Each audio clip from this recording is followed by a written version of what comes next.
Howdy, and welcome to Risky Standard, an actual play podcast featuring a rowdy group of best friends playing tabletop role-playing games together. I'm your host and GM, Mitch Broesder. You can find me on Twitter at MagnesiumB. You can find the show on Twitter over at Standard Risky. And you can also always find us over on the show's Discord, posting about the show, inspiration images, some great Dorito jingles, YouTube videos, that kind of vibe. Find a link to that in the show notes. With me today, I've got Pete Loftus. What's up? I'm Pete. I'm America's #1 chip enjoyer, and I'm officially sanctioning the Dorito jingle. I will share it in the Discord momentarily. We also have Malcolm Hall with us here tonight. Howdy! I am asking the community if you know a way to make cauliflower good to eat. Please let me know on Discord. I'm having a really hard time making a good tasting cauliflower. I think it's a despicable food. There's your problem. You're going at it wrong. It doesn't taste good. You have to accept that. I think that's probably it. If you got any of those cauliflower recipes, risk takers, drop them in that Discord. And of course, we've got Timothy Mans here. DJ Timothy Mans. Glad to be here, spitting mud in the booth again one time. Spitting that hot mud. Yes, slinging it. Malcolm, I'd say, and I know you asked the listeners, and I don't want to, step on their toes with this, but yeah, just sandwich a piece of cauliflower between two of your favorite flavored Doritos and eat it simply like that. I was thinking about that. Could you eat a cauliflower Dorito, like a white Dorito? Yeah, have you even thought about turning your cauliflower into Doritos? It's just going to ruin the Dorito. Again. It's not going to make the cauliflower better. Yeah. Today, guys, we are continuing our ongoing campaign of Beam Saber by Austin Ramsey.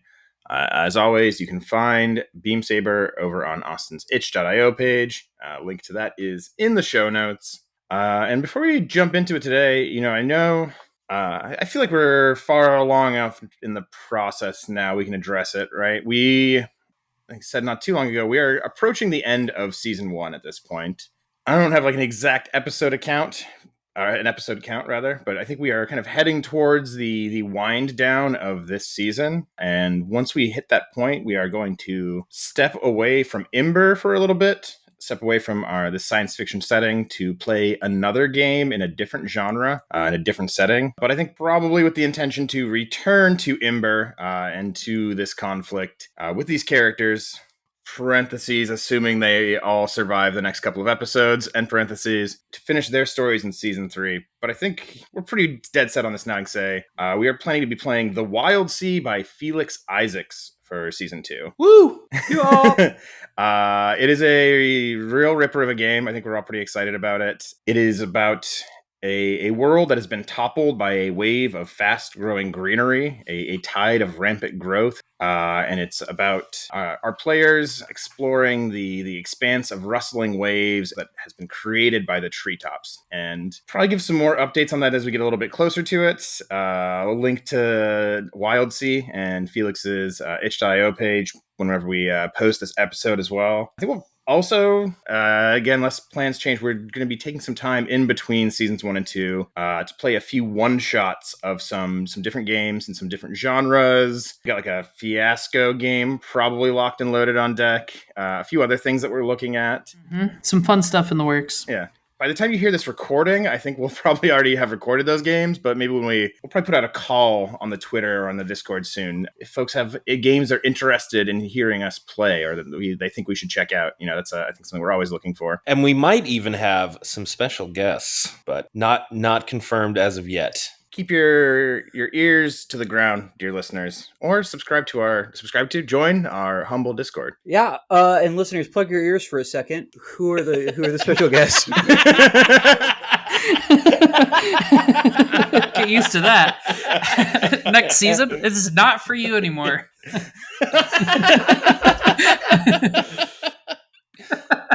Sorry. I've just never heard that on the podcast. Sorry, Tim, what were you going to say?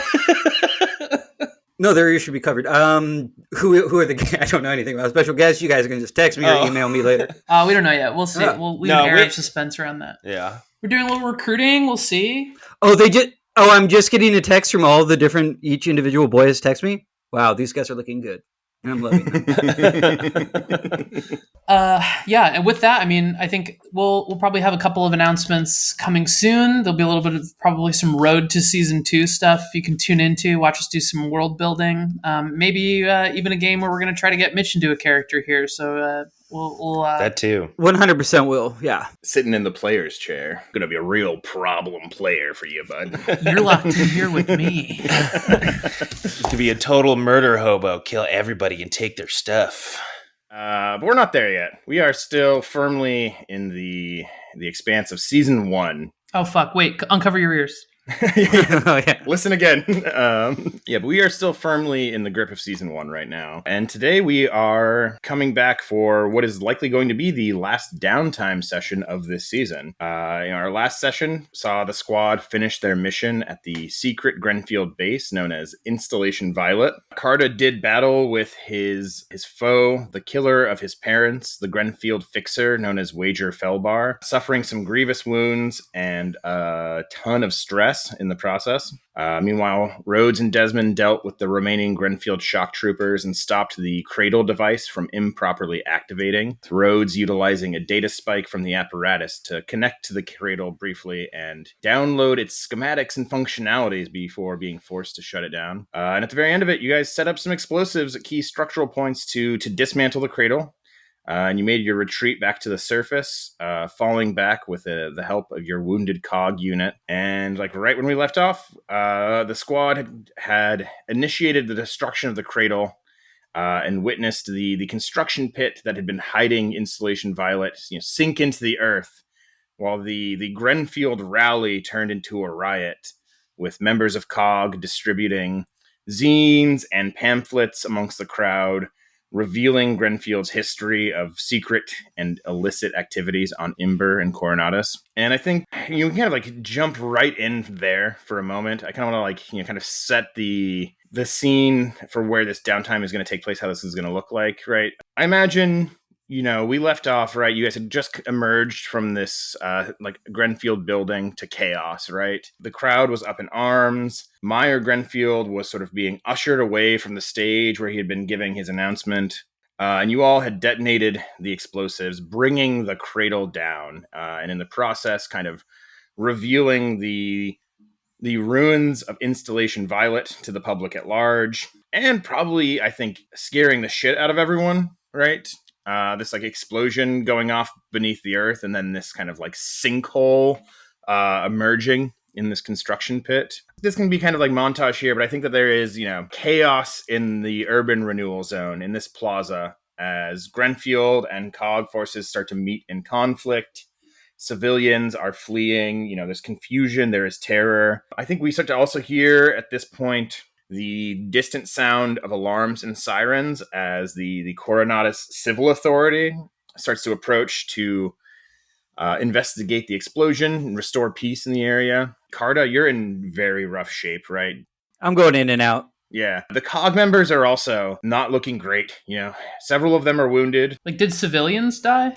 I don't think from the explosion, right? We talked about that explosion going off, and it mostly craters this sinkhole full where the Grenfield construction is happening. And then there is chaos, right? And I think there is fighting between Grenfield security forces and members of COG. If no one else dies here today, I think probably some people still get injured just in the ensuing chaos and melee. But also a lot of people are leaving here clutching the pamphlets or the little disposable holo projectors with this payload of information that you've released, right? I imagine this is about the time that you guys need to start leaving, right? I think it is kind of an exodus starts to take place as the civil authority alarms start to go off, right? As you see, I think loping over the rooftops in the distance, these white and gold mechs, these armors with elongated arms. I imagine almost chimp-like in construction. I think these are the primary peacekeeping force of the Coronatus Civil Authority, and they are moving in to contain the zone. And what I think that, after this, it is a kind of chaotic dash through the streets, through alleys and side streets, moving out of the urban renewal zone and back in the direction of the Lowtower.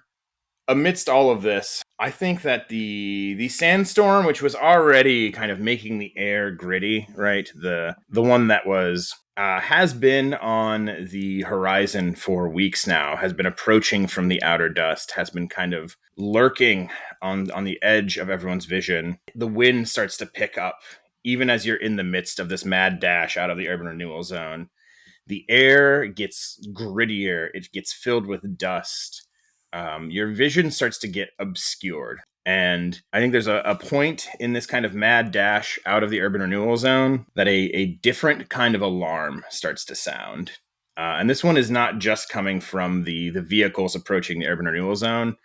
It is across the city, all around you. And I think Desmond, probably Carta, would definitely know the sound. Rhodes has spent a lot of time outside of Coronatus. I don't know if he's ever been in Coronatus for this, but you would both recognize it. This is the storm siren. This is the warning to the people of Coronatus that a sandstorm is about to arrive. It is a signal to people to head indoors, to seal their windows and entrances, to mask up and put on goggles if they have to be outside, and to avoid being outside if at all possible. The storm is starting to hit. We could be in lockdown for 2 weeks or more. Yeah, I think, right? I think that is something, all of you would know, is that the sandstorm that's approaching, the kind of like mega storms that sometimes rip out of the outer dust, are large enough to shut down the city of Coronatus for days at a time. This is like a Jupiter red spot. And in fact, I think some of these storms, they rage across the desert outside of the basin for years at a time. Hypermassive storms. And often the things that end up hitting the basin are not the storms themselves, but like little offshoots, little like micro storms that break off from the massive body of the storms that rage across the desert.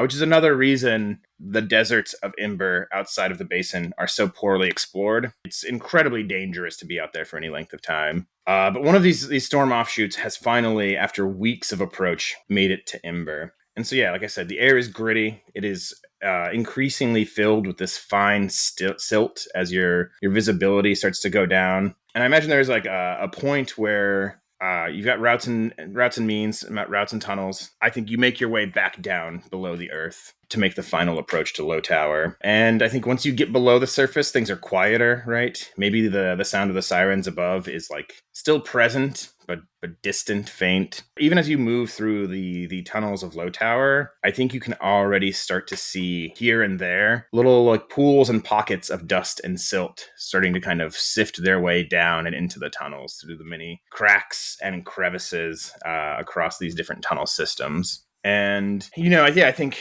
just to kind of get us there, right? I think you, injured but alive, arrive back at Lowtower, where things are quiet, save for the far off howling of the wind and the sirens above, and the faint kinetic click of the apparatus consoles inside Seldom Rose Lab. I think, the cogs start to disperse to probably bring Carta to a place to, stabilize him. And that's kind of where I think I want to come in, right? Carta is somewhere in here getting stabilized and laid down to recover. The cogs are licking the wounds. And, the reports start to roll in on the stage, right? Like the strategic outlook for the coming days.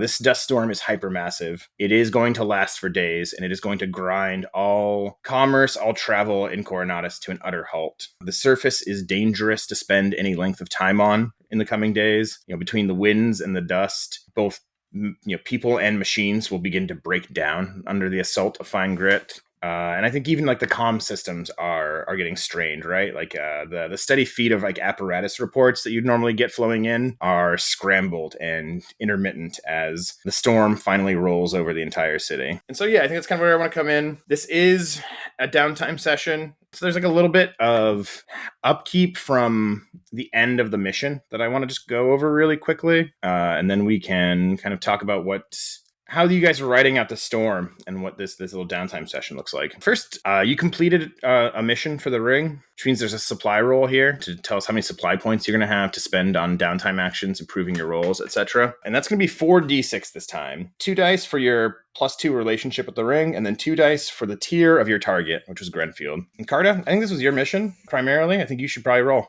All right. 4d6? 46. It's a good one. 3-1, 3-1. 31, 31. All right, so we take the highest result there, which is 3. Which makes sense, right? This was an independently kind of decided mission, even if it was like hitting kind of a ring target with like some ring support. So you're getting 3 supply points here, plus 1 materiel and 1 personnel because of your ring faction bonus, which is still not bad. You're actually pretty well stocked on supply points at this point. And we got Zed and Bitter got out of the sky and back safe with the arrow lifter. Yeah, I would just say, like, assume, it's a hot landing, right? And like, as you're arriving at the Lowtower, right, as like Carta's getting wheeled off to like a side room to like get medical attention in the hangar bay, right? There are like doors sealing shut. Zed and Bitter getting out of the lifter and like sand literally pouring out the side of it as the doors slide open from the cargo bay on the aero lifter. And I think, you immediately hear them beginning to complain, Zed complaining to Bitter about what all the sand they're going to have to get out of this thing before it can fly again. We tick up everyone's drive clock for people who feel like they worked on their drive during that mission. Rhodes, I feel like you plugged into a fundamental device, right? Trying to figure out what's going on with you and how your relationship to it and the redshift is going. Yeah, I didn't even think about that, but yeah, I guess so. And then Carta, you cleared it up. Yeah, you cleared your drive clocks. I don't know, like we really hit a Des drive in that mission. Nope. That's okay. And then we hit maintenance. This is all level 1 harm and damage clears, which is, I think in this instance, kind of representing, especially for Carta, like the stabilization efforts that happen here and like the kind of slow healing over the next several days and weeks. So we can go ahead and clear all level 1 harm, all level 1 damage, which means, Carta, you're going to be losing both nicked and grazed leg as injuries. I think you're maybe the only one who has any level 1 harm. Does it downgrade? Like my level 2 becomes a level 1? Or just it stays does not. Level 2? That's what you have to do. You have to work on your healing clock to get that to happen. However, the Mercuria was still suffering from the level 1 damage new limb, and you can clear that, Desmond, which means maybe the system has adjusted. You figured out how to pilot using this new Concordat arm on the omnipedal orientation. Yeah, when I figured that out, who knows? But I did. And maybe this is like something that you do over the next couple of days when you're going to be stuck inside this fucking base for the next few days, unable to really travel. Maybe that's the time you spend fine tweaking, right? Mm-hmm. Doing a little obstacle course. Now it's it's one of those limb obstacle course. You have to put away the dishes. You're playing like 3-card Monty with just the machine, right? Trying not to crush the cups. And there's no need to do the free vehicle upkeep here because everyone's quirks are already refreshed. But there is like a big one here. And one of the reasons I wanted to hit some of this bookkeeping. This last mission that you just did was a large public denunciation of Grenfield and its actions and history on Ember. And by association, the Commonwealth at large, right? With Grenfield as a stand-in for the evils of the Commonwealth. And you, again, very publicly exposed Grenfield. You denied them the opportunity to exploit the people of Coronatus for their own ends. Because of that, I think I am going to take the last segment of the Ring's faction goal clock. And that goal was to win the hearts and minds of the people on Ember. Yeah, we did it. Game over. We won. Mission accomplished. Thank you guys for listening. This has been a great first season. We're really excited. We've won their hearts. We hope we've won yours along the way. Like and subscribe if we have. What that means here, mechanically, you're going to get the effect of filling that clock, which is recruitment drive. People acknowledge the glory of your faction and want to be a part of it. Cohorts will now cost 1 squad upgrade instead of 2, as the populace flock to recruitment centers. And, what that means to me in the fiction, in the days and weeks to come, after this information starts to spread, after the story of what the Black Star Constellation did, the Ring is going to see a burst of recruitment and its cause is going to have been made more popular on Imber, and in Coronatus especially, because of what happened, because of what you did, and because of how public it was. And I think this is also in some ways probably like broadly a reflection also of like the effect of creating COG, right? And like not only just creating it, but its success as an organization. Right, I think ends up drawing more people to the ring or onto a pathway towards the ring than would have otherwise ever joined. And there's just like one last thing I want to touch on here, and then we can get into the actual downtime. And this is the changes of trust that have come from this mission. You know, you get a little, you earned some trust with the ring for the work you did. It didn't change what level you were at, but you are still, you know, within the context of the ring at this point. You know, a well supported, well appreciated squad, at least from some factions, some corners. But the biggest thing here is that you have lost a ton of trust with the Commonwealth. You know, we track what your trust is with each faction, and obviously you've been steadily losing it with both the Concordat and the Commonwealth as the game has gone on, and you have worked against them. But in this last mission, you hit a lot of these trust losses. A VIP was killed, that's -2 trust. Important infrastructure was damaged, that's another -2. Their corruption was exposed to their citizens, another -2. The mission's target was high profile and well connected. At least one of their squads took casualties. All of these things, right, combined to really sink your esteem within the Commonwealth. Yeah, there's no real coming back from that one, I guess, when you really total it up on the itemized list. It seems like a them issue, you know? Like, which means that altogether, you guys have now reached the level of -3 trust with the Commonwealth. This is like the lowest you can go. You are now considered hated. You are enemies of the state. It means that the Black Star Constellation is no longer just a thorn in the Commonwealth's side, but a public enemy. The faction will now actively work against you to harm you or hinder your goals wherever possible. Ooh, Meyer Grenfield's pissed about that. Well, yes, he is. And that's why, in addition to losing your trust with the Commonwealth as a faction, you have also gone down another squad status level with Grenfield. You are now at -3 status with Grenfield. This is the lowest you can go. This means two things. One, in the fiction, Grenfield now considers Black Star Constellation to be an active threat to their interests.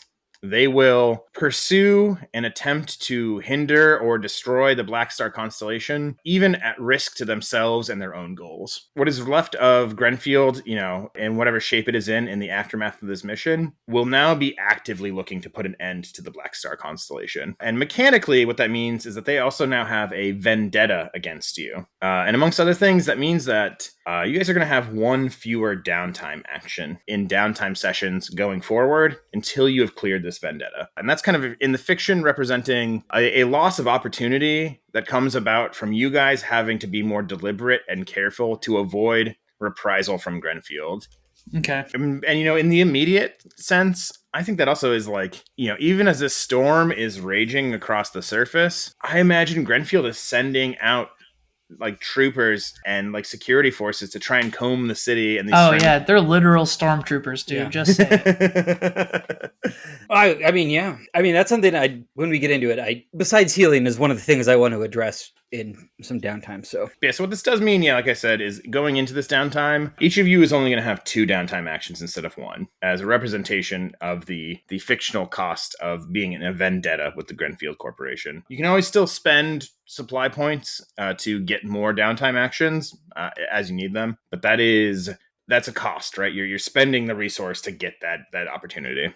Mm-hmm. But that is kind of the end of the bookkeeping there. That is just, you know, the aftermath of that mission. I did roll an entanglement. Keep that in the back pocket until it's time for it. But other than that, you know, I think we're in it. Like I said, the storms are raging. It is difficult and dangerous to leave the Lowtower or to travel anywhere on the surface at all. So with that, like you mentioned, there's like kind of a recruiting drive. There's more interest in kind of like being a part of both cogs and the ring. Does that mean that they're coming to Lowtower? I don't think so. Right. Lowtower still has the squad upgrade of hidden base, right? People don't know where it is.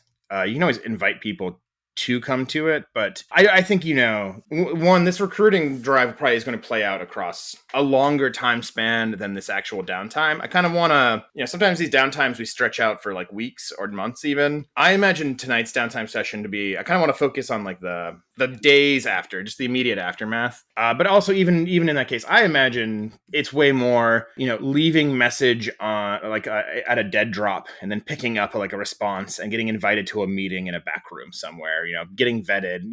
I think the people who have been cogs who have been in Lowtower are those who you trust, who have proven themselves to be like loyal and kind of safe to entrust with this kind of valuable knowledge. So I don't think you're going to get like a bunch of visitors.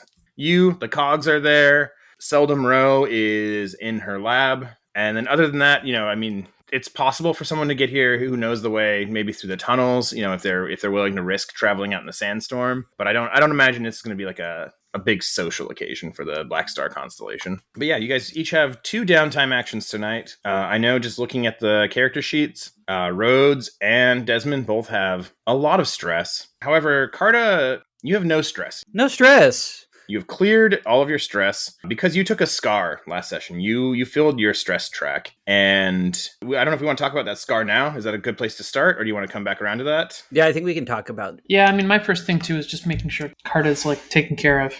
So maybe we can kind of come into like, like the makeshift med bay that you guys have set up.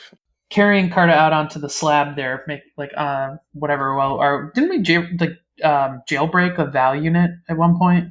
You did, and you had to go visit it. Oh yeah, I will say to get Carta an actual healer for this session, you will need to acquire an asset somehow. There's no one in the Lowtower right now that can attend to Carta's wounds. Is it funny to go out in the storm and put it on like a hand truck and like roll it back?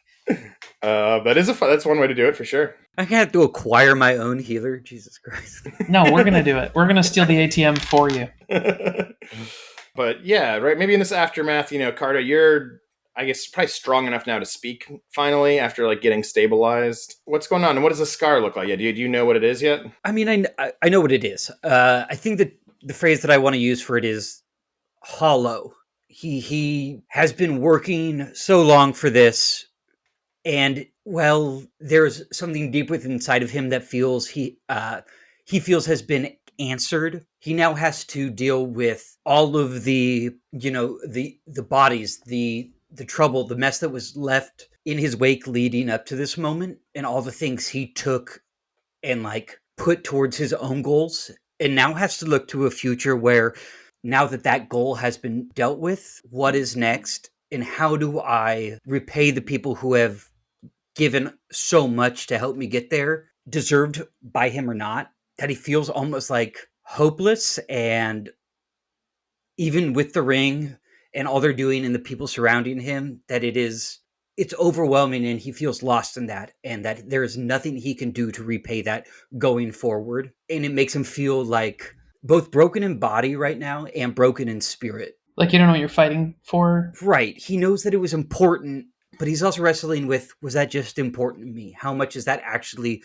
ring true with the rest of the people who have fought alongside me? Or did I make them sacrifice so much for me to just have my own ends met, We've all been there. But I think that, what does the camera show us to convey that? What is the thing that we see to kind of... I guess in that, like... Needle in the Hay has been playing for the last 2 hours from Carta's room. Everyone knows Carta's hurt, but we're seeing like members of COG, Jasper coming in and trying to raise his spirits by like being, we did this, like showing graphs or, numbers that are coming in of things that have been affected. This many people, this many flyers were handed out, and Carta is just like not able to respond to it in any type of real way that like before this would have been everything that kept him taking that next step. We're doing this, and that we see his defeat kind of sink into the people around him a little bit. You know what I mean? Like, I think that that's what the hollowness is, that it's like, I can't even pretend like I know what should be going on right now, when so many people coming up through COG and in the recent months have looked to Carta for that it puts especially with all of us in the Lowtower in this small space, it is a energy people were not expecting. Maybe so the scar's making people be like, "Oh, we just did the thing you wanted to do, and now you are." You zonked out, yeah. Yeah, maybe this is like, right, like Jasper Psalm and the other cogs start to kind of also take on this, this affect, right? Like this kind of like little reflection. Yeah. In what should be also like should be a celebratory moment for them as well. But right. That's not the energy. It seems like in the Lowtower in the hours and maybe days after this action.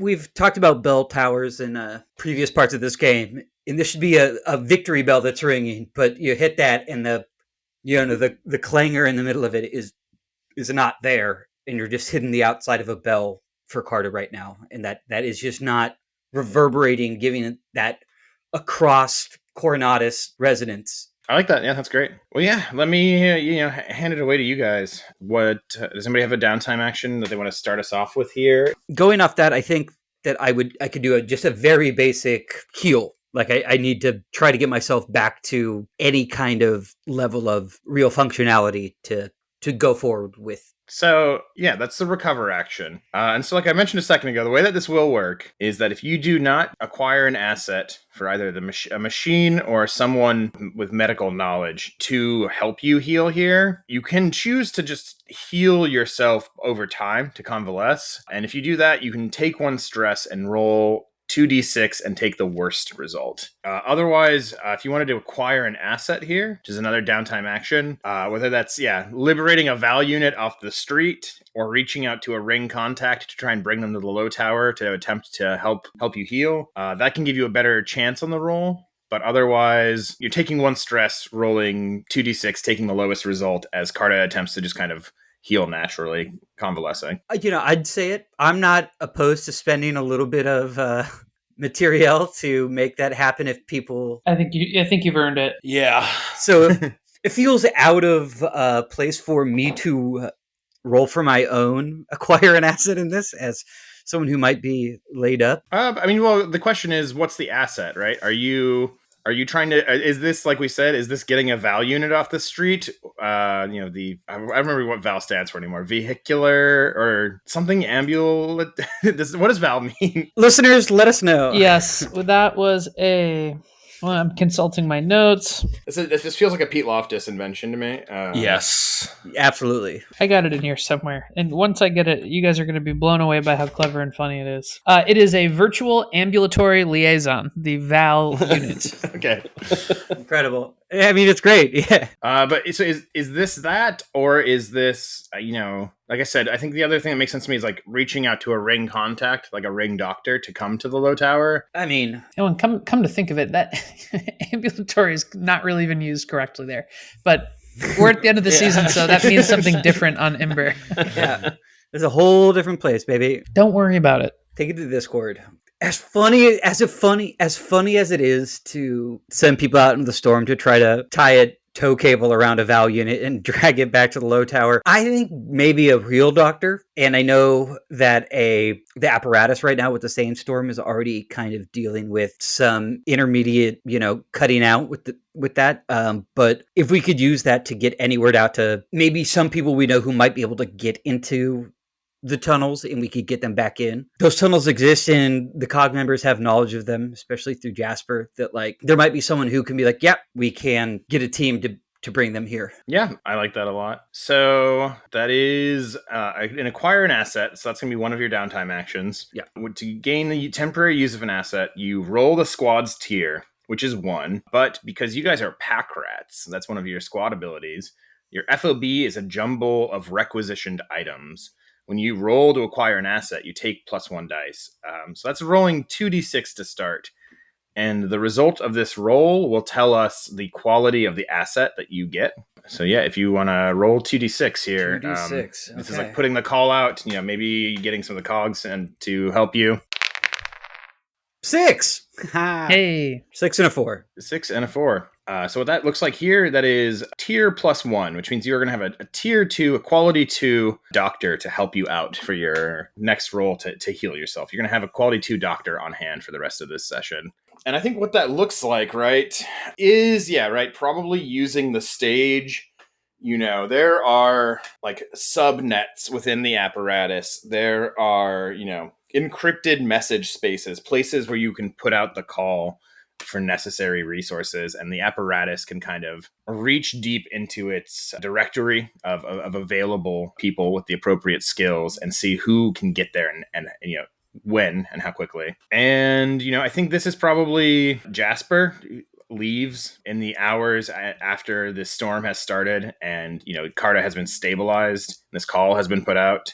And I think, maybe it's probably as soon as possible, because there are other injured COG members too, right? This is not just a doctor for Carta, Right. Although Carta is, I think, probably the worst off out of everyone who got beat up during this mission. There are other injured COG members as well. And so I think, he leaves, and then a couple hours later, you hear the sound of like the lift that goes up to the secret entrance in the scrapyard activating, clanking as it lowers. And again, right, as the lift starts to come down, its arrival down on like the main level of the Lowtower is preceded by like a outpouring of sand coming down from the top, right, as it's shaken loose by this thing going up and down. And when the lift gets to the bottom, there are 2 figures standing on it, and for a moment I think unrecognizable, right? They are wearing thick goggles, full face respirators. They've got hoods on over their clothes. They've got like I think big like ponchos and jackets, like tightly buttoned up, like truly, fully geared up to withstand the force of the storms above. And like, again, I think like the silt and dust and sand is kind of like pouring off of them, like shaking off of them with every movement as they get off the elevators. And as they start to take off the masks, pull off the goggles and hoods, it is Jasper Som, and he has arrived. I think you recognize her first by like the shock of green hair. But it is Gates Technic, one of the main organizers in the Open Palm, the Ring's mutual aid organization, a group which you guys have tangled with a few times before. Not tangled with makes it sound like you fought them. But you did have a little bit of a confrontation because they were getting kind of bullied by Commonwealth's gods as retribution for your actions at the Lost Crown Saloon. But, in addition to her work as an organizer with the Open Palm, I think Gates is also like kind of a medic, right? A street medic with maybe a bit more training than some of the other people in the Open Palm. I imagine she's got like a heavy duffel bag with her, like a trauma bag. And there are also probably, if we're using the pack rat ability here, or thinking about it, I imagine there are medical supplies, in the storage, in the miscellaneous storage inside Lowtower, that it's just like people don't know what they were looking at. They don't know how to use it, maybe. But Gates Technic does. And I think as she enters, right, I don't know if Rhodes and Des are there to see her or not. But I think as she gets here, I think one of the first things that she says, looking around, right, is like, looking at the stage, especially this big holo computer that's set up, right? There you have a workshop now. You have like a fully functional hangar bay with all these, all these armors.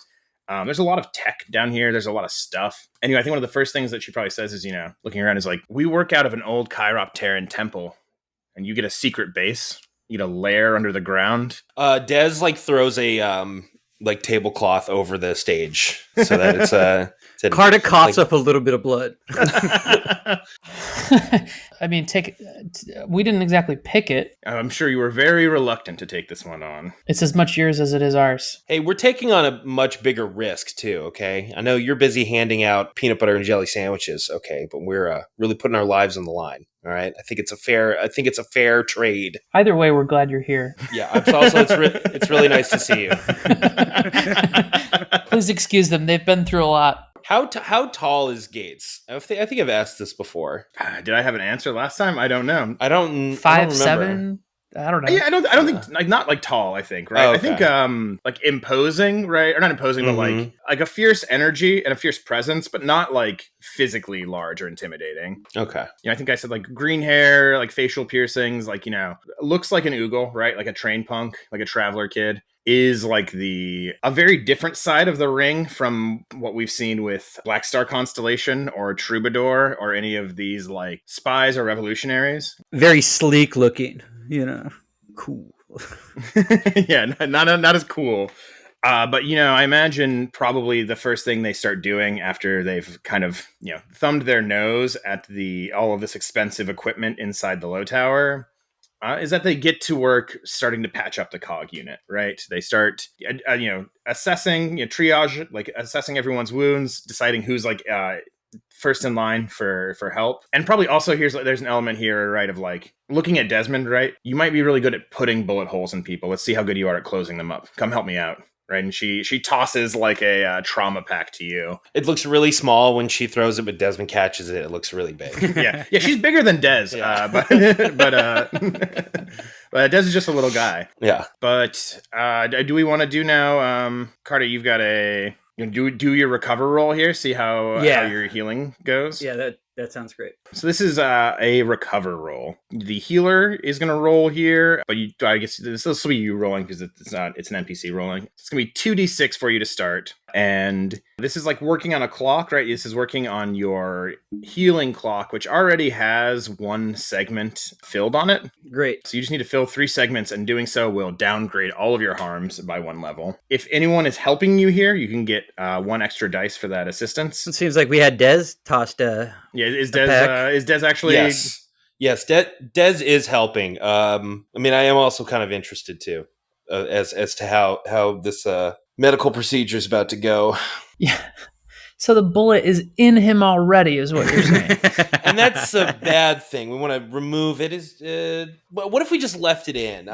Cocks the gun. Let's give it a shot. Can we shoot it out? Yeah. But I imagine this is, right, like some sci-fi, some like laser sutures here. There is probably some kind of like little handheld, like kind of what we saw in the mountains. Yeah, I just watched Alien Romulus. Oh, but this like handheld like X-ray machine, right, to like scan for like any like bullet fragments. Which was sick. Being able to just scan behind your hand. Yeah, I thought about that when I saw it too. You can tune into our movie review podcast that doesn't exist yet to hear our further thoughts on Alien Romulus. We should stream. Should do that. Yeah. I won't be on it. I have never seen a movie. That's okay. We can still hear your opinion on it. And this is all filmed. Des is helping here, which is going to give you 3d6 total. As I think no nonsense Gates starts kind of turning this like storage room that's like been converted into like a med bay, right? Like cogs lying on like cots laid out. She turns it into like kind of a field hospital. All right. See what 3d6 there. 3d6 does. Ooh, rolling nice. high tonight. 2, 5, 6. I feel like we could have used a few of these 6s. I know. Last time. The only thing I'm thinking about right now. Before you had all of these injuries. So on a 6, that is going to give you 3 segments on your healing clock, Carta, which will fill it. So we reset that. We are going to remove both of your level 2 harms, which are choked and battered, respectively, and reduce those to level 1 harms, which is, I think, probably like bruised and maybe just winded. Yeah. Still catching breath, like exactly, yeah. Vocal cords and windpipe still. But I think Gates is a surprisingly apt healer. She moves quickly and efficiently. Desmond, right? Maybe there's something in this for you too. Maybe you're a little bit better at this than you thought. I turned to her and I asked, "Where did you learn how to do this?" Oh, that's a good question. Where did Gates technically how to learn how to do this? Went to med school for 3 years and then street medic. Saw the insurance on Coronatus and was like, I can't get involved in that kind of racket. I think that she was actually I think she tells you. I used to work in the mines as a medic, right? Setting broken bones from collapses, dealing with illnesses there, on the job training. I saw firsthand what the orichalcum mining on Imber was doing to our people. And when the ring came, it seemed like the only right thing to do. You haven't always been with the ring? I pegged you as a lifer. You look like somebody who was raised in it. I would describe myself as uniquely open to the ring's ideas. It's hard not to live here and I think understand where the ring is coming from. I was waiting for something like that, and when I found it, they took me in. They gave me the rest of the training I needed and put me in a place where I could help the people around me. Oh, it's admirable, I guess. think that's true for a lot of us here. I think she can't resist it, right? It's not all about setting off bombs in public squares and sneaking through the tunnels of the city. Yeah, it's not as fun, though. I think she looks around the room full of like broken and bleeding people and is like, you have a lot of fun last night? I've got a lot of traumatic experience that sort of have guided my life to this point, yes. So I do consider this fun. Look, sister, yeah. The traumas get funny eventually. So I guess I'm hurt too. I guess I would ask, right? Like, can Gates, you work on think you could help me? I'm just holding up this kind of fried out arm here. Which I have 1 level 2 harm overloaded.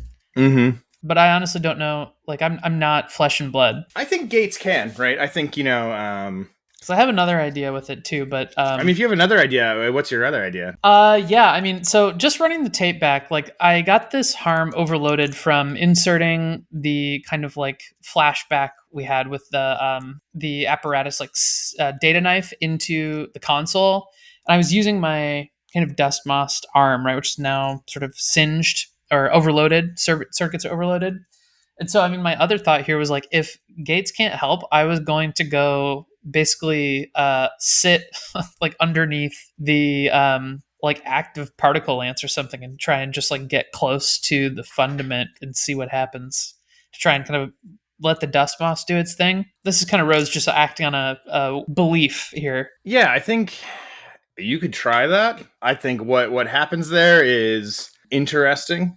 Let's do that. Yeah, I guess alternatively, we've done this before. Seldom Row, it has the technical capacity to work on roads, to help repair roads. We've had Seldom do that before. Right. But if Rhodes wants to try this, I think that's like a interesting option. Yeah, I think maybe that's like the next scene here is I'm going to go talk to Seldom Row, but I want to tell Seldom Row what we found, and then I want Seldom Row to watch, like witness what I'm going to try to do here, to at least have someone intervene if I... Also with Seldom Row, you put the spike into and that gave us a whole bunch of different... Gave us a lot. I think that's the part I want to go talk to Seldom about. Yeah, so maybe it makes sense to go see Seldom Row, and then if you want to try and let the fundament heal you, we could try that, or you can let Seldom work on you. But either way, I think we should maybe start off with handing that off and making a decision. Okay.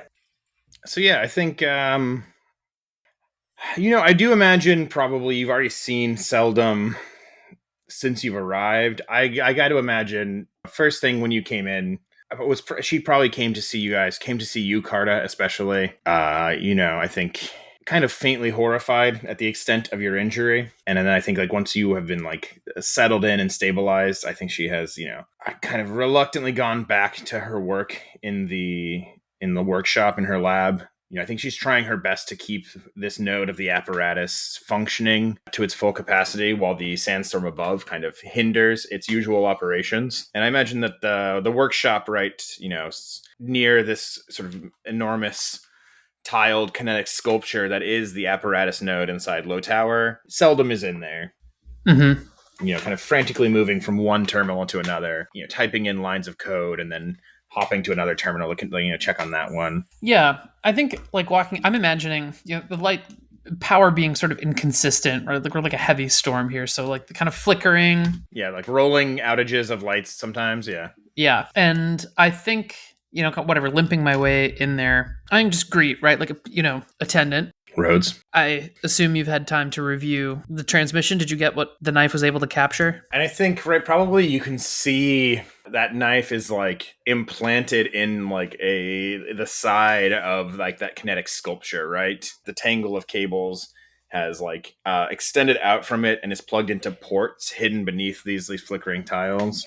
And I think, Seldom nods, again, looking at you, the blank stare of like the visor that she wears over the top half of her face. The information was a little scrambled by the power surge that you appear to have experienced near the end of your time with the data spike. But we're putting it together as best we can, as quickly as we can. I think that you've given us a great step forward in understanding exactly what it is beneath the surface of Ember and how the apparatus might be able to connect to it or communicate with it before Grenfield is able to. Let's hope so, but I don't want to take any chances. Can you parcel it up? I need to get a message out. I'm going to try and get this like into some kind of, I don't know, equivalent of a thumb drive to send. I'm going to try and send like a copy of it to Abel Selkirk out in his little Yoda hut. I think Seldom like looks at you kind of skeptically for a moment, right? Like, for all his efforts, the mendicant he's not a member of the ring. This is valuable information. Are you sure? I'm aware. This isn't about a faction. I think she does, again, like gives you this kind of like hard look for a moment of uncertainty, and then she adjusts a few, another like string of inputs into one of these consoles that's connected to the kinetic sculpture. And then I think like one of the flipping tiles pops off, like and arcs gracefully through the air into her hand. And it is like this, small, I think it looks like a domino almost, right? This like a little tablet, this little drive. And it is compiled to the best of her ability thus far. All of the information pulled from the data spike. It is, schematics and like code programming, basically everything about the cradle that you were able to pull from the device itself using the data spike. Yeah, that's tight. I think I'll fix this up later, but you're right. Selkirk's not in the ring. I don't think he's fighting for any faction, but I'd be remiss not to remind you that for all your efforts, they beat you to it. Time is limited. I think this is going to escalate quickly now. Send whatever word you need, but one way or another, this lattice is, I think, turning on. Looks from you to the kinetic sculpture next to her. I have faith that the apparatus will guide us to the answer, to an answer that will save Imber and the ring on it. I worry there's something dangerous in a man who doesn't align himself with anyone. I don't know how old you are. Not as old as you. Not everyone's a zealot. I think you'll find the ring's not as perfect as it makes itself out to be. And that's okay. I'll take my chances. And I think taking that knife, or not the knife, rather, this like kind of chit that she's loaded it onto, I'm going to like kind of slide it into, I think, the handle on this like drover knife. The same one that you kind of exchange, right? In the customary like greeting thing. And I'm going to kind of, for the drovers, Storm's not really that big of a deal, I think. They're probably pretty adapted to this. So I've probably got someone coming, maybe Cygnus Strand, to kind of courier through the storm. But I'm going to kind of hide the chit like in the handle of this drover knife and kind of send it on its way. But I think before going and doing that, I'm going to try and do this healing, but I need, I think, Seldom Row's help here. And I think picking up that it was like, when Seldom Row mentions the power surge, I think just holding this kind of obviously charred and sizzled hand up would be like, I think the data corruption is probably at least partially due to this. And I think I can fix it, but I need your help. I think the dust moss can do most of it, but it just needs to get close to the source. Can you watch me? Or at least make sure it doesn't tear me apart. I think she, again, she looks to the dust moss, she looks to you, and it's this kind of same skeptical expression. I will provide what oversight I can. You're playing with forces that are beyond my understanding, and I think they're beyond yours as well, Rhodes. There's a price for progress at speed. I think he reaches up and kind of taps the, apparatus, this kinetic sculpture. Right. I think we just kind of laugh. Right. It's nothing new to you and I. That's the price of doing business. And so, what's your plan here? You're going to turn on the particle lance and kind of vibe out below it? Basically, I think like, hitting the kind of like, meditative lotus position. I'm going to kind of just sit underneath this for a bit and try and let this like dust moss kind of rewrite whatever these overloaded circuits are in this arm. Cool. That works. I think probably conditions for helping. I think Seldom Row like sets up these like fundamental monitors around you, right? And things like she's plugging in like diagnostic tools into your arm, right? You want her help. Sure. You want her to make sure things don't go wrong. That's like her contribution is like, she is like trying to measure what's happening here. Sure. Like a dead man's switch. Well, I guess I shouldn't say that, but like basically something that will shut it off. She's also, right. These are linked to like a command line to stop if it's going to blow you up or do something terrible. Yep. And so what I'm going to say here is you can make your recovery roll. I think that this is going to be quality 2 because Seldom is helping you and she is a quality 2 healer for synthetics. And then I'm going to give you an extra dice here for this roll, for this like a fundamental assistance from the Dust Moss. Mm-hmm. I am also going to tick one more segment on this 6-segment clock Dust Moss integration. Mm-hmm. We can talk about what that means and what that looks like after we make this roll and we kind of get your healing. Okay. That is 3d6 on a recovery roll, and you have 2 segments out of 4 on your healing clock already. Okay, rolling 3d6. That's a 6 also. Great. I think you guys always get the 6s on downtimes, which is Yeah.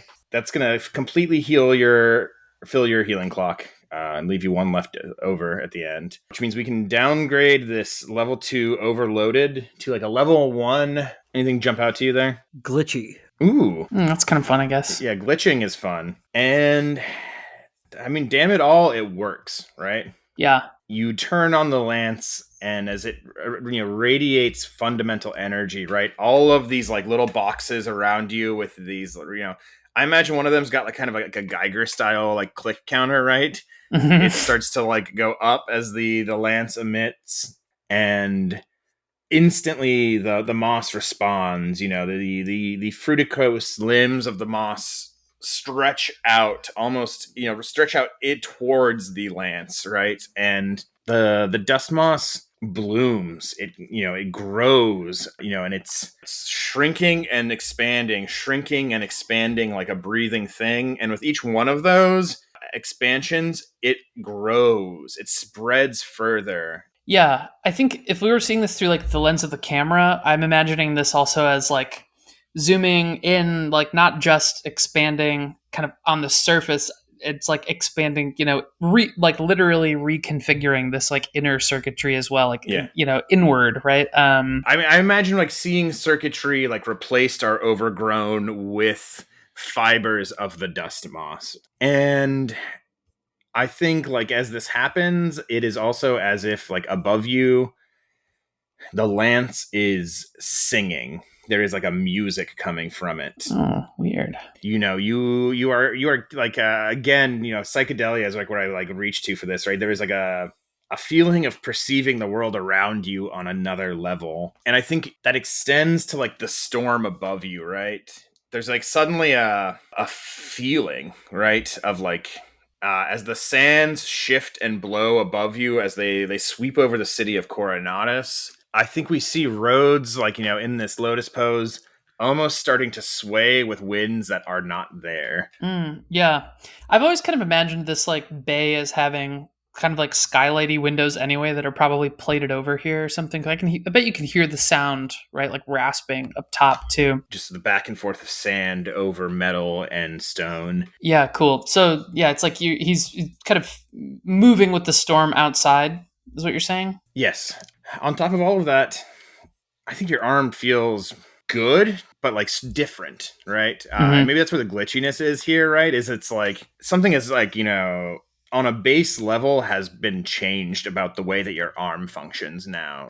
And, I think this is like seldom again, right? Like with that visor with like some kind of attachment swinging around to attach to the front of it to give her like a greater magnification. There's stuff going on. There's like a kind of like blend of technology and biology that is unnerving in some way to her. And also, I think she says it out loud, it's like the apparatus, right? It reminds her of like the way that the tendrils of the apparatus spread, right?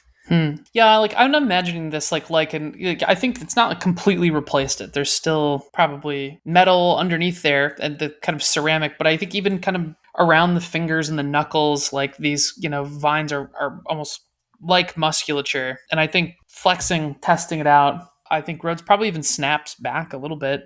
It's like, no, it isn't. This is something else. I think like the other, like the note there, right, is that on the ground all around you in the hangar, as this has been going on, I think apparatus cables have snaked out from the walls, right? Like almost like you're surrounded by like a sea of snakes on the edges of the room. Oh, they're just attracted to it? Yeah, they slid it out. And I think as like the lance powers down, right, as Rhodes starts to test it out, they do retract. But that's interesting. Interesting indeed.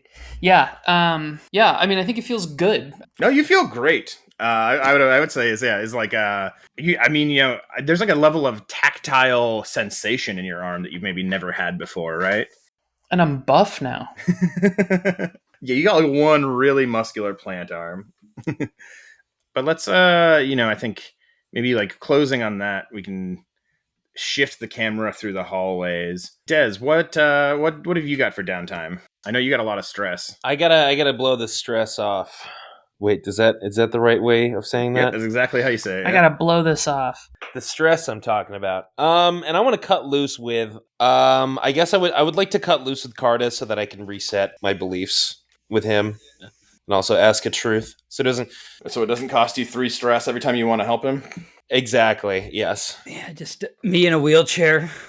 I imagine you're like in a dark room. You're in the recovery room. You have bandages over your eyes for some reason, you know? Yeah, I can't wait. This is going to be a great way to... Yeah, when you cut loose, you spend time with another pilot and describe what you do.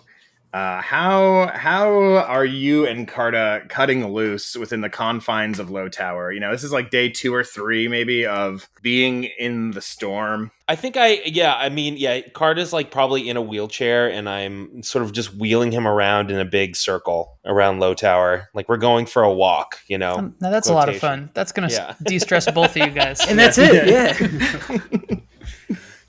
And again, just to like highlight it, right? You know, like we said a second ago, I think as you're walking through the halls, right, of the Lowtower, you can hear that kind of gentle rasping, the sisurus of dust on the stone and the steel above you. You know, even as far underground as you are, right, like the howling winds still manage to make their presence heard. And I think more and more dust has started to gather inside the halls of Lowtower, just drifting down. It's, I think probably Zed and Bitter have been running around patching like leaks in the tunnels, trying to stop it, but it gets into everything.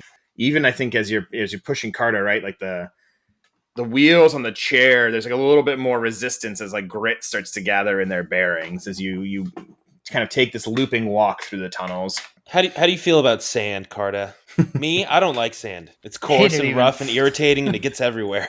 I don't think the system works. People pan that dialogue, but I actually kind of think it's great. Of course, referring to one of the great films of our time, Attack of the Clones, 2002. But careful, it's sad. You can also hear our thoughts on that on the eventual movie podcast. But yeah, cutting loose. Yeah, give me. What do we got here? I'm pushing you around. Are you bandaged? Where are you bandaged? I mean, maybe I think I got like a neck. I think I got a neck brace on. Yeah, the funniest injury one can have. Yeah, I think a neck brace. Like I probably some wrapping around my ribs. There's maybe one of my limbs cast like in a cast, but I mean, you joked about the sandstorm, but I think Carta, goes like, I remember when I was a kid and these would happen. I'd try to stay out there as long as I could. What was I going to be scared of some kind of storm? I always felt dumb, but laid up as I am, I am a little bit more worried about what's going up on the surface. But that doesn't mean we can't use this, Des. My body is not going to let me do this right now. But if we can get people to use the storm as any kind of cover to hide behind for the ring and for the people who are supporting us to be out of sight, out of mind in any type of way, we have to. They're going to be coming after us hard. Hey, don't worry about that right now, okay? You just worry about getting on the mend, all right? I remember these storms growing up too. I had to stay at home. I hated it at home. I never wanted to be there, but I didn't want to be out there too. I don't like sand. I've made that clear. It's weird. We grew up in the same planet, but it feels like completely different worlds. I always forget it. A planet of. Have we ever talked about either of your upbringings? Yeah, individually, but not in. I mean, we're about to, Pete. If you'd give us a chance to. Yeah, it's. Never really asked you, Des, and I'm only now that I can't do much. I am realizing how much I focused on what I needed to do, and I thank you for your help. And I'm sorry for any of the times that I didn't understand the full scope of what was going on. Oh, okay, relax, man. You're not fucking dying, okay? Yes.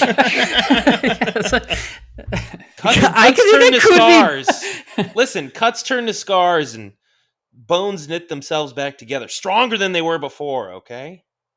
And that's what we're going to do now. I mean, that's what I'm telling myself at least. We're going to come back to this stronger. Yeah, we've really pissed them off, but we really have set them back, and I'm sure that they've got a whole horrible plan for us, but you know, we just got to keep going. Where else are we going to go? Back? Can't go back there. I think I'm pushing him now into the hangar, and I flick the switch and choo, all the lights turn on, and we see all the armors lined up in a row. See, with this, you don't even really need a body that works. We've got these. How cool is that? This you can trust. See, now ever since I was a young man, I always despised my flesh and craved the certainty of steel. Yeah, well, maybe while I'm healing this body up, maybe I can spend a little bit more time learning how to fix those. Yeah, me too. We've kind of been caught in lurches before because we didn't know what to do with these machines that we say we know how to pilot, huh? Yeah, I mean, hey, I know how to pilot them. I mean, I've never really had to worry about fixing them before, but pretty useful thing to have. I mean, I could change a tire, and I thought, hey, I could change a tire, I could change some spark plugs. Certainly, I can mess with fundamental reactors. That's pretty silly. All I know is I need a moment to rebuild. I think we all can take a moment to think about what that next step is. Well, we got plenty of time for that. Come on, buddy. Let's get you back to bed. We've been here for 2 days. So you roll dice equal to the number of ticks in your relationship clock with the pilot joining you. So that is 3 dice to try and clear some stress from hanging out with Carta, who seems like he was in a great stress-relieving mood. Yeah. I think that it made me feel better to try and cheer him up at this point in time. 5. All right. So you're going to clear 5 stress. I'll take it. Still leaves you with a little bit of stress, but yeah, better than none. Or not better than none. None would be the best. Yes. Better than more. The next thing you'll do is you're going to tick another segment on your belief clock with Carta, which will fill the clock, which means that you're actually going to get an experience point. We're going to reset the clock to 1, and you can ask a truth relating to one of your beliefs about Carta, and Carta has to answer it honestly, or Tim has to answer it honestly, kind of depending on how it's played here. But you want to read your beliefs with Carta, and then maybe ask your question? My beliefs are, Carta will lead me to the next big score, is young and dumb, but could be molded into something terrible to behold. Ooh. And then I said, is much more mature than he lets on. So you can ask about a truth relating to one of these beliefs. Is there anything that... Yeah, where's the next big score, Carta? That's fun. That's interesting. Yeah. The big score was the friendships we made along the way the whole time. Yeah, Carta falls back asleep after saying Yeah. I mean, the next big score is, I got to thank Rhodes. He got the knife into the apparatus, or into the cradle. The cradle. That Not is yet. going to... You already did have it in the cradle. Oh, I thought you meant putting the knife in the apparatus. Give me some time. I'll kill Also, that it too. has in the knife... Oh, no. No, the knife, the data knife or whatever was in there, and that's the next big score. That we got that information, and we touched upon it in, the previous episode when Rhodes did that. But we are now going to be able to use that in a way that the Ring has never had access to that, and that even a lot of people in the Commonwealth don't have access to. Grenfield had access to that, and who they were sharing that with, I think is still kind of up in the air. But that is the big score, that we are now going to be able to connect to the planet's, fundamental energy in a way that we weren't able to do before. And that will only push forward the goals of the Ring. So the next big score is spending our time using that wisely before they come to reclaim what we took from them, I don't know if that counts as the next big score. Yeah, no, I mean, I think it's like, what does Carta think the next big score is? Like the next big, and I think that makes sense. Using that data cache is... Yeah, well, I was hoping for a big pile of money, but I guess that'll suffice. And also, we can print our own cash now. All right, I'm resetting the clock to 0 or to to 1. 1. And then that means you get to write a new belief with Carta that reflects Ooh. your new understanding of who he is as a person. Which you don't have to do that right now, but if it comes to you, I got one. Okay, yeah, hit me with it. Carta seems bummed. I want to make him unbummed. Carta is loving the wheelchair. I have so much fun when I push him. Carta and I walk the same road. Ooh, I like that's that. my belief. That's good. And you have one other downtime action, Desmond. Do you know what that is already? I'm training, baby. What are you training on? Oh, baby, I'm training on. Okay. Sleight of hand, magic tricks. I mean, I'm already pretty good at that. You are? I'm just gonna keep putting it on the prowess. Maybe I want to train in rec though. That'd be funny. It could be like a tiny little buff guy. No, we're not gonna do that. I'm just gonna train struggle. I'm just gonna get that built up because I feel like that's gonna continue throughout the rest of Desmond's life is gonna be an important thing. So this is like combat training then? Combat training. So he's hitting the the heavy bag. Mm-hmm. He's lifting doing some weights. Cool bat style fighting too. Yeah, exactly. Ooh, he's doing some cover ninjutsu. punch. Yeah. And maybe just like for a little color, I think we get like, Gates' Technic is still here, right? She's helping people heal, right? And it's like training in the hospital way. He's going to town on that bag. No, I think she's wandering through the tunnels in like the downtime, right? And it's like, this doesn't have to be a scene, but I do think it's like her seeing Desmond doing this combat training. Mm-hmm. And it's, just like as she's passing, right? Like getting ready for the next fight already. Always. And, I don't think there's more there, but I think she stays for a moment just to watch Desmond's, bat style combat technique. I think judgmental, but also she doesn't spend a lot of time around like the combat aspect of the ring. There's probably something about this that is like interesting, even if it's like distasteful. If you ever want to train sometime, let me know. I've been learning a lot, You may even tell by my immaculate fighting style and I don't know, optimal physique. I actually was not really much of a fighter before I got into the ring. I can't believe I'm using this voice right now. Yeah. The classic Desmond voice we've heard. Classic Desmond voice when he's like when somebody's looking at him and he's like, yeah, it's played by it Phil looks pretty Hartman. hard. It actually comes pretty easy to me. Yeah. You see, Carta. Based on what I saw the other day, I think those hands would be better put to use wielding a trauma pack than a gun. That's just my opinion. Again, she throws a big one at you.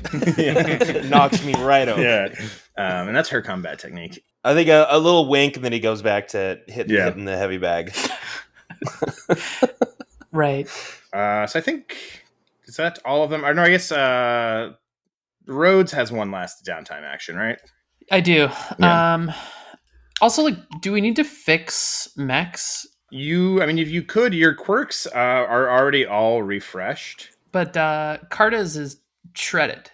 It does have the level 2 damage shredded. If you wanted to, Carta would have to spend supply points at this moment to take that extra downtime action to work on fixing it, but that's definitely on the table if you want to. Yeah. I personally cannot. I just noticed that. Can I, at least in fiction, spend it and have someone else fix it to me while I'm recouping? Yeah, and I think maybe some of this is also like it's still Cartas can do some things probably even if you're not like Nah, can't pretty hurt.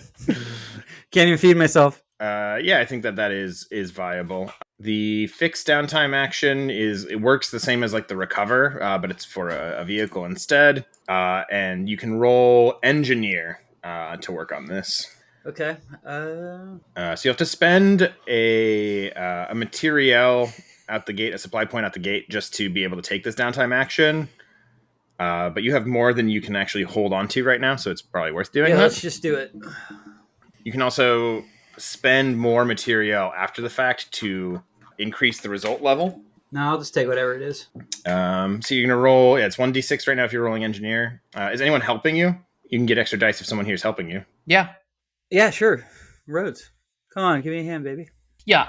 I mean, I think I've probably still been in this bay here, right? Even when you guys flick the lights on, with all of these, I guess like I'm still, that's help push all the snakes of the apparatus further away. Shoulders crossed, up on the top of the stairs, looking down as we.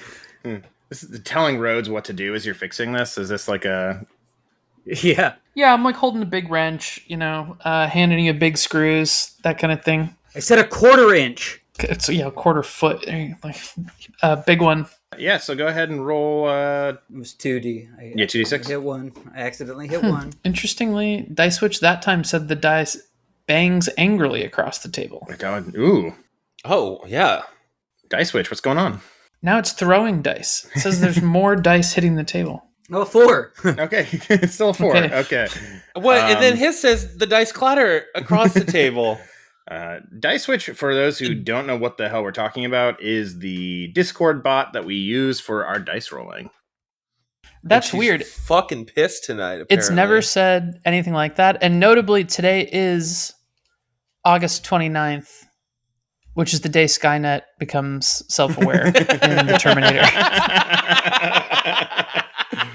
Save that for the movie podcast. And... Yep, sorry. And if you liked that or other movie facts, check out our movie fact pod. Tim's like, what? Who?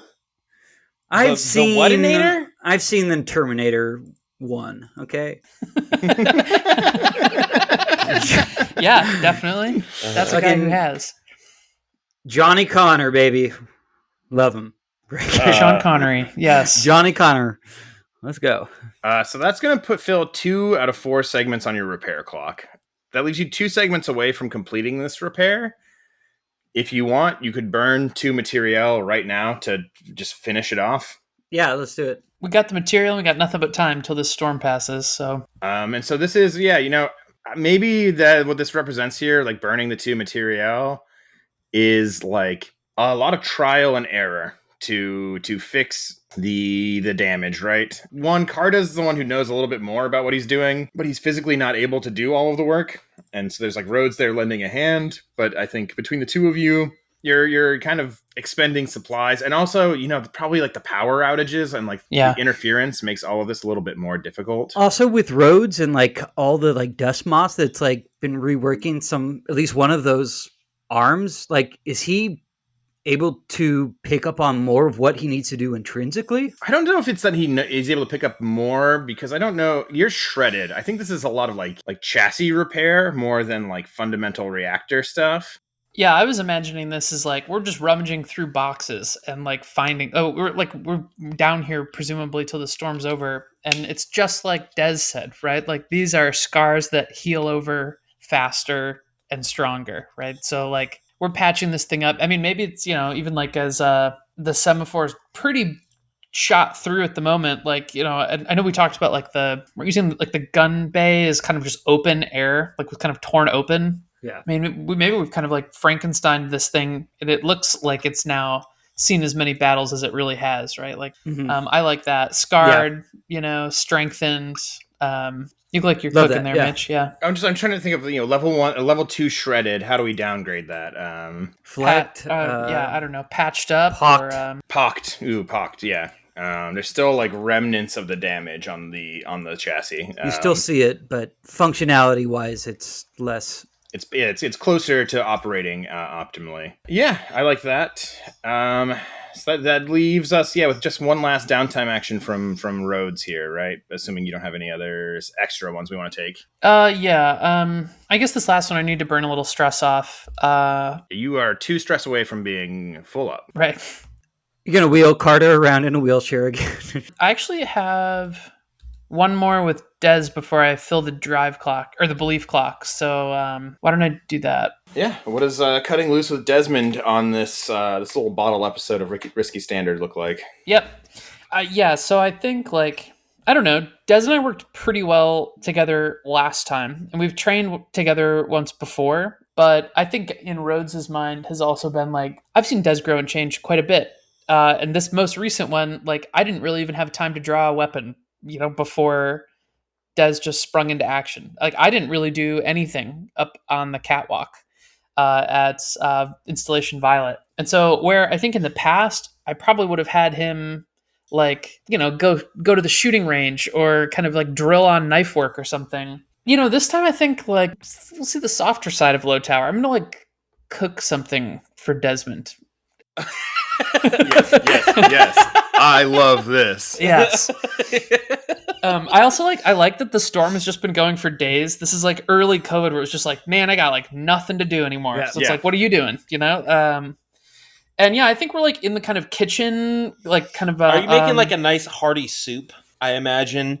The sandstorm. I know it's not cold on Ember very often, but it feels like we're like kind of snowed in. That's the vibe. So they call it soupy standard. Soupy standard. Since it has brought the temperature down across the city, right? Days of no sunlight hitting the city. Yeah. Oh yeah, it's covering up any kind of light stuff. Yeah. Yeah, and I think like I don't know this. What do they call it in like a ship? What's the kitchen called? Galley. The galley. Galley. Yeah. So we're working this galley here. I think there's kind of like some sort of kitchen island, or kind of like a bar seating thing, and just kind of talking, whatever. Maybe we're drinking beers, a couple of Vespers buried back towards the back of the fridge. And I think cutting loose here, like I think I'm surprised we've like actually never done any outside of we've been served dinners, but I guess never seen anybody eat here in Lowtower and Rhodes. I think personally probably doesn't eat food, but I think that's Dez's first is like, how do I know this is going to be any good if you can't taste it? Well, as it happens, I'm expanding my consciousness all the time. Fair point. I'm using the dust moss to taste with my fingers, just like I cook. Dipping full hand into the soup. Yeah, stirring the soup up with my finger. Yeah. Ooh, it's getting hot. Yeah. But I think just kind of like chatting, right? Like it's a nice thing to do here, and maybe we're kind of doing it together. We're gonna bring some to Carta, and maybe just kind of like look back here. I'm not making any guarantees that it's good, but I think as time goes on and we're kind of cooking here, maybe chatting a little bit to the future. We get a beautiful Studio Ghibli style cooking. It's exactly what's on my mind too. It's a close up of Rhodes' hands as he carefully chops up potatoes and leeks and things with the precision of an ace pilot. But yeah, like some potatoes, probably some other kind of like weird cactus, like nopales slicing up into strips. I'm trying to think of like other desert ingredients, probably some sort of pear. Anyway, it's a stew, and maybe we're frying some fry bread with it or whatever. And like part of it is like, Des, I don't think I have anything else to teach you. I know. Everything that's in those hands is in these hands now. You're a bona fide killer. A real psycho. How does that feel? It feels pretty good. I don't know if it fits you that well. No, it feels weird. Any thoughts to... Obviously, this is coming to a head here, but, you're not the same man I met fresh out of prison, breaking rocks in the sun. No. My thoughts go to Carta. I don't know about you, but as far as I can tell, I don't think it felt as good as he thought it might.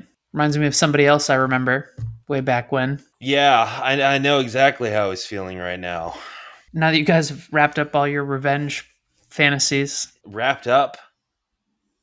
I guess you got more You think work I'm to do. done? You think No, I he's kind of done? forgot.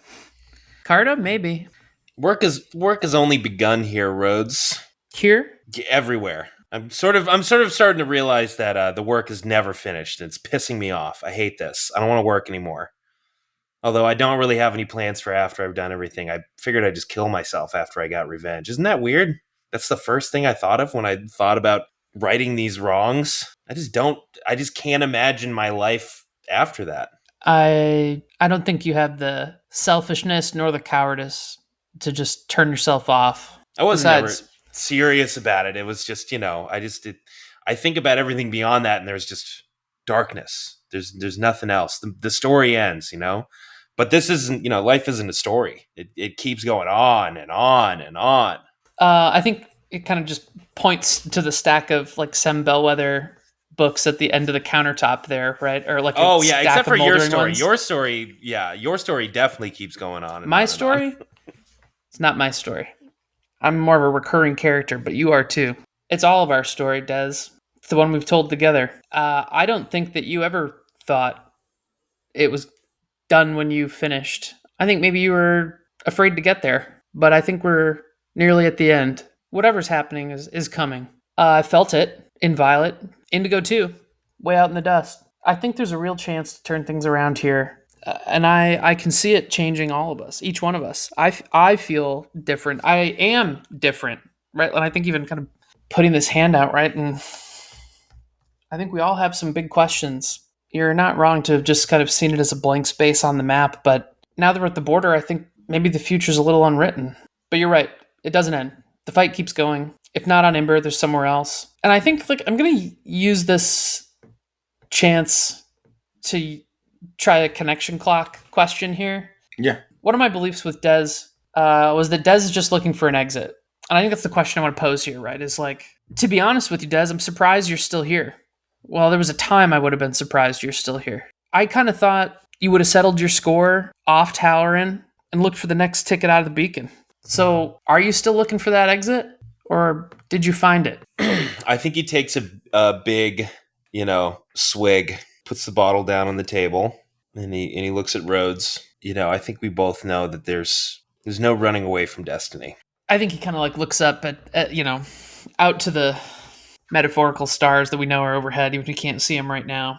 It's like, there's a time, I think, where I thought a whole lot about destiny, our place in the world, the place in the wider world even. I used to sort of think maybe we were all born for something, but I've realized that you're the only person who gets to decide destiny like that. And I'm glad to see that I think you have. I'm not trying to be a pedantic character or anything, but I'm proud of you, Des. I think Thea Desdemona is too. Thea? Nah, I don't think so. Well, just wait. I think she's proud of herself. We'll see. Wait till she sees what we do. You don't know her as well as I do. She's not as easily pleased as you might think. The fickle character, that one. Oh no, fickle character. Runs in the family. Yeah. Yeah, exactly. And I think like with that is like, the cooking timer, whatever, it goes off. Yeah. It's like, hey, soup's on. Let's go take some to Carta. You want to roll those 3d6? Ouch. 3 stress. Oof. You might have to do it again. I don't have any more moves. Thanks to that meddling Commonwealth reducing my ability to move easily across the city. So that is what, 3 off my stress? Yep. So clear 3 stress, and then you reset your clock with Desmond to 1. You gain an experience point, and you can write a new belief with him. I don't know if you have that on deck or if you want to come back around to it. Oh, Des is short for destiny. That's my new belief. Nice. No, I think I'm like, yeah, give me a minute. I'll come up with one. Yeah, we can come back around to it. But I think that's a good moment for this, right? The timer's gone off. The soup is ready. Des and Rhodes standing in the makeshift commissary.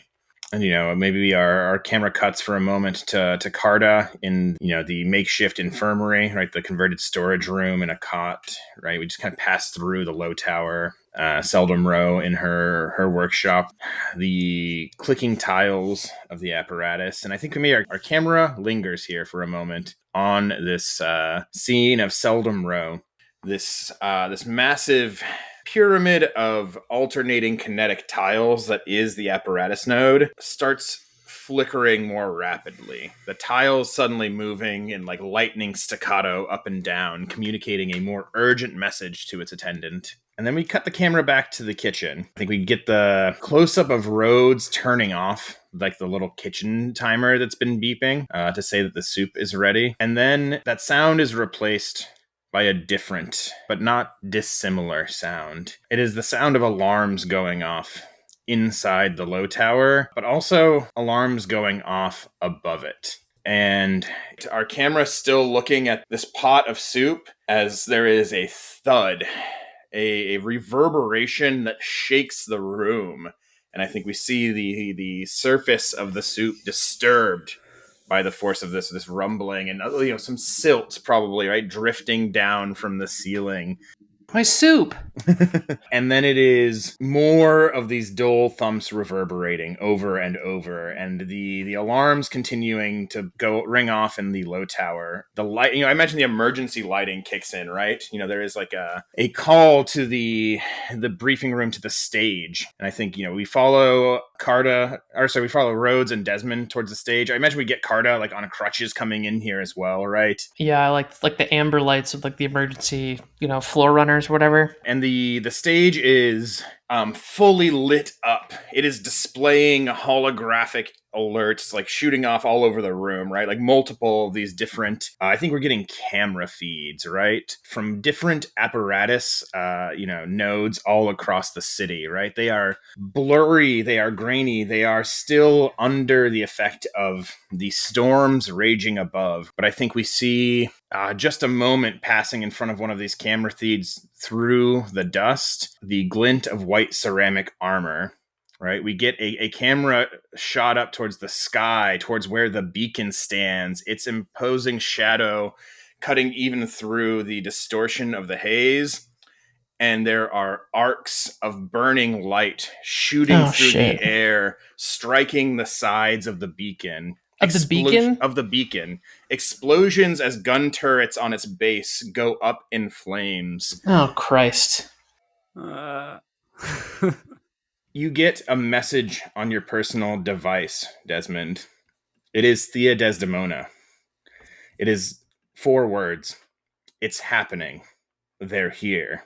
And she's correct. Oh, yeah, sorry. Yeah, right. Maybe we could cut there, but I'll say it, say it plain, right? As more and more of these feeds show different images, some of them are then cut and destroyed as the alarms continue blaring. As Seldom Rowe staggers out of her workshop, holding, I think, reams of printed paper, alerts and readouts from the apparatus machine, the Concordat are here. They've begun their invasion of Coronatus under the veil of the sandstorm.